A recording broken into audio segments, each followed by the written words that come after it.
Hi, I'm Dr.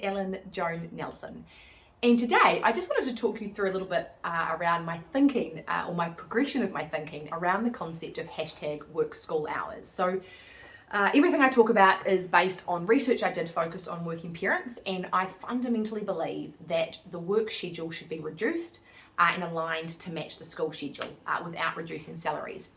And when I first started thinking about this, so this is sort of a while back, when I realised that the construct of work is it's not working, and we need to make it better for working parents, because the idea that adults and children have different schedules just kind of seems messed up to me. So to start with, I thought, okay, well, what we should do is align work to school sort of between, say, 9 and 3, and then parents will still have to do, say, 2 more hours in the evening. That's what was in my head to start with. And I spent quite a lot of time thinking, yeah, okay, so how do they do that? Because, not every parent wants to have to work every evening. Maybe they will work, say, 1 or 2 evenings a week, and they, work quite a few hours and sort of knock it all out that way.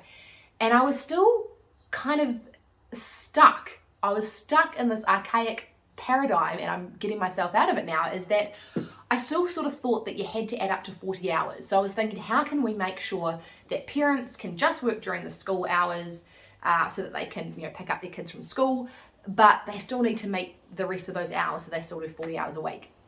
Now, my progression, thankfully, has progressed significantly from then. And actually, it's not about making 40 hours. The concept of 40 hours is just, it's really archaic. It's just made up, right? It's not actually a human need that you must work 40 hours a week. It's just this kind of made up thing.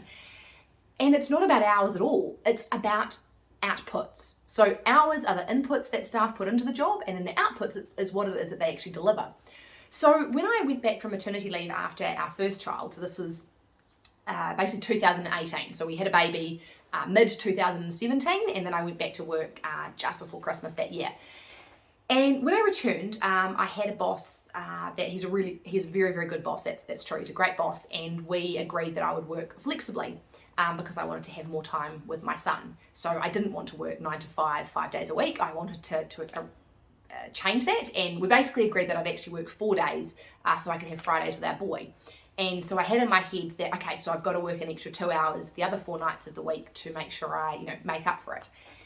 And what I found when I kind of got into it, I was like, well, I don't actually need to. I've just become more efficient at my job. I'm getting everything done in a shorter time period, so I don't actually need to work the 40 hours. But at that point, I still kind of wasn't really sure about it. I was still really, lacking confidence about the fact that outputs care way more than inputs do.